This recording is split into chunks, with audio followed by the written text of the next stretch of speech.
In 1912, a marvel of engineering and human ambition was about to embark on its maiden voyage. The RMS Titanic, a name that resonated with grandeur and invincibility, was ready to set sail. She was not just a ship, she was a floating palace, a testament to the boundless possibilities of the modern age. The newspapers of the time buzzed with excitement, heralding the Titanic as unsinkable. This wasn't merely a claim, it was a declaration of confidence in the ship's advanced design and construction. The White Star Line, the company behind the Titanic, had spared no expense in ensuring its safety and luxury, promising passengers an unparalleled experience of comfort and security. On April 10, 1912, the Titanic began its fateful journey from Southampton, England. She carried over 2,200 people, a microcosm of society itself, each with their own hopes and dreams. From the opulent suites of millionaires to the humble cabins of immigrants, all were aboard, chasing dreams across the Atlantic, seeking new opportunities and a fresh start in the new world. The ship was a melting pot of cultures and aspirations, a symbol of the interconnectedness of the world. They were all united by the promise of a better future, all chasing dreams across the Atlantic, unaware of the tragedy that awaited them. The ship was a floating city, complete with everything one could desire. It was boasting opulence, from its grand staircase to its lavish dining rooms. The Titanic also had cutting-edge technology, including powerful engines and advanced communication systems, all designed to ensure a smooth and safe voyage. But the North Atlantic in April was perilous, a treacherous expanse of water known for its unpredictable weather and icy conditions. Icebergs, massive and silent, were lurking in the darkness, posing a grave threat to any vessel that dared to cross their path.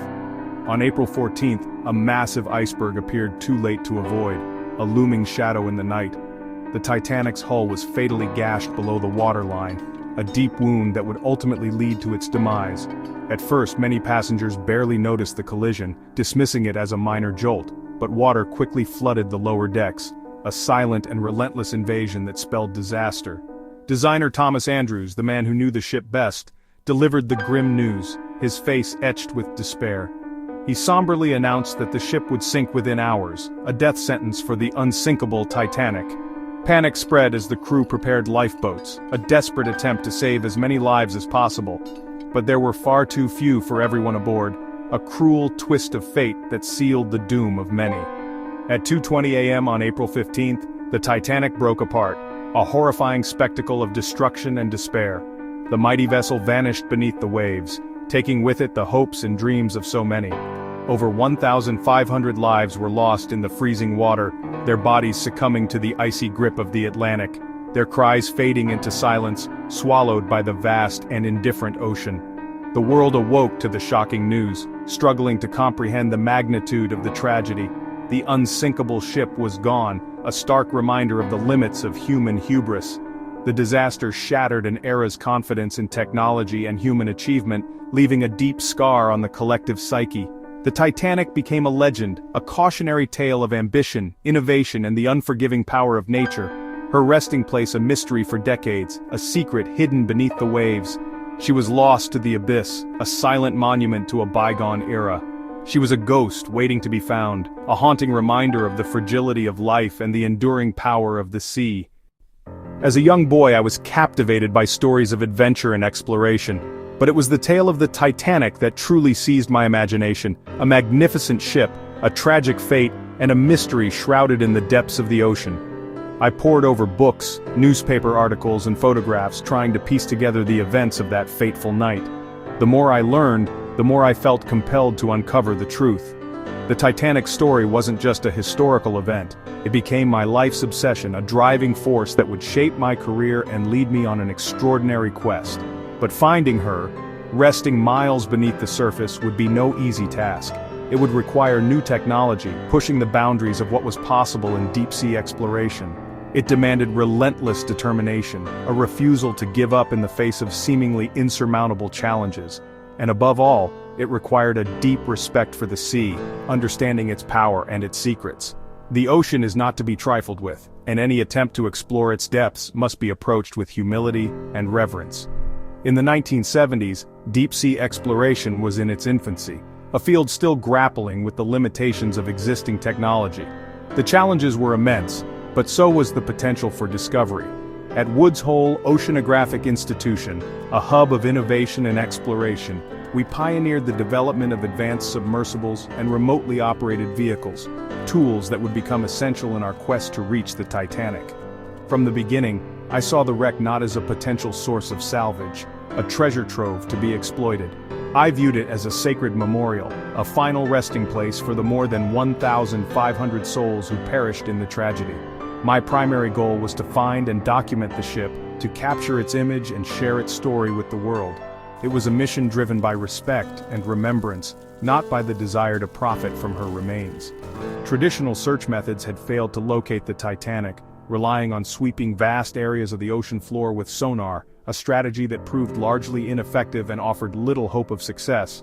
I realized we needed a new approach, a different way of thinking about the search. I proposed a new strategy. Follow the debris field, the trail of wreckage left as the ship sank, a path of clues scattered across the ocean floor.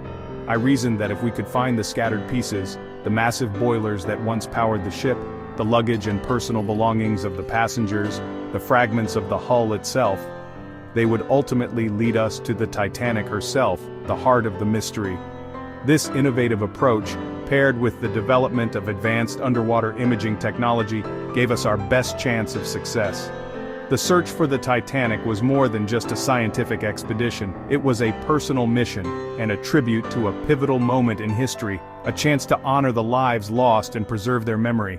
I was determined to bring the story of the Titanic back to the surface, to share its lessons and its legacy with the world. The breakthrough came with a secret deal during the Cold War. The US Navy wanted my technology to locate two lost nuclear submarines, the Thresher and the Scorpion. In exchange for funding, I agreed. First, find the subs, then if time allowed, search for Titanic. The submarine missions were somber, teaching us to treat wrecks as sacred sites. We perfected our search techniques using Argo, a towed camera system sending live video from the deep. After completing the Navy's mission, we had just 12 days left for Titanic. The search area was vast, 150 square miles of ocean floor. For days we saw nothing but mud, tension and exhaustion mounted. But our experience and technology gave us hope. We were more prepared than any team before us. The clock was ticking, but we pressed on. The secret mission had given us the tools we needed. We were ready for history. The vast expanse of the Atlantic held its breath. It was the early hours of September 1st, 1985, a date etched in our memories forever. The air was thick with anticipation, a sense that we were on the verge of something monumental.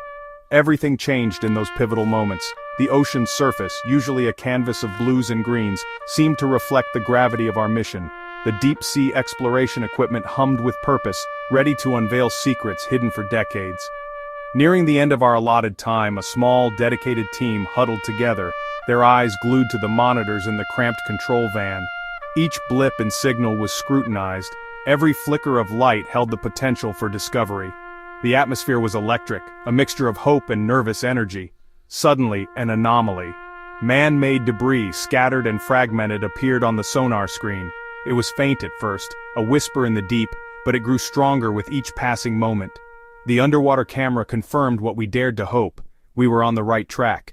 It was a trail of ghosts, a haunting reminder of the tragedy that had unfolded so many years ago. The debris field stretched out before us, a silent testament to the lives lost and the dreams shattered. We followed the debris, our robotic vehicle navigating the treacherous terrain of the ocean floor, its lights cutting through the perpetual darkness. Coal, scattered like fallen stars across the seabed, remnants of the ship's final desperate struggle, twisted metal contorted into grotesque shapes by the immense pressure and the violent forces of the sinking. A dinner plate lying forlornly on the ocean floor, a poignant reminder of the lives interrupted, the meals never finished. Then, out of the gloom, a colossal shape began to materialize, slowly taking form in the murky depths. Titanic's massive boiler emerged, a ghostly sentinel guarding the secrets of the deep. It was an unmistakable landmark, a beacon in the darkness. Cheers erupted from the control van. We had found her, the culmination of years of planning and relentless searching. The relief and excitement were palpable, a wave of emotion washing over the entire team. Minutes later, the bow slid into view, its iconic shape instantly recognizable, even after decades beneath the waves. Upright and haunting on the ocean floor, a majestic ruin in its watery grave. It was a breathtaking sight, a moment frozen in time. The moment was overwhelming, a complex tapestry of emotions, excitement mixed with a profound reverence for the tragedy, a deep sense of respect for the lives lost. We held a memorial service on deck, a solemn ceremony to honor the 1,500 lost souls, their memory forever etched in our hearts. Flowers were cast into the ocean, carried away by the currents, a symbol of remembrance and respect. Using our robotic vehicle, we carefully explored the wreck, documenting its every detail, piecing together the story of its final moments. The grand staircase, once a symbol of opulence and elegance, now a haunting ruin, its intricate details slowly fading into the abyss. Champagne bottles scattered amongst the debris, remnants of celebrations cut short, dreams left unfulfilled. A child's doll lying silently on the ocean floor, a poignant reminder of the innocent lives lost, the future stolen. These were not just artifacts, mere objects lost to the sea. They were echoes of lives lived, stories whispered from the depths. Each item held a connection to the past, a tangible link to the people who had once walked the decks of the Titanic. Our discovery brought Titanic's story to life for a new generation, ensuring that the memory of those who perished would never be forgotten. It was a chance to learn from the past, to honor the victims, and to appreciate the fragility of life. The legend was now real, the ghost revealed, its secrets finally brought to light after decades of darkness. The Titanic was no longer just a story, it was a tangible piece of history, a monument to human ambition and tragedy. The world watched with bated breath as history resurfaced, captivated by the story of the Titanic and the enduring power of the human spirit. News of the discovery spread like wildfire, igniting the imagination of people around the globe. The Titanic was found at last, its final resting place revealed, a poignant reminder of a bygone era. Only 706 people survived the sinking, less than a third of those aboard. Their stories are harrowing hours in freezing darkness, haunted by the cries of the dying. Margaret Molly Brown became a symbol of courage, urging her lifeboat to search for survivors and later helping the destitute. Second Officer Charles Lightoller survived on an overturned lifeboat, saving others with his leadership.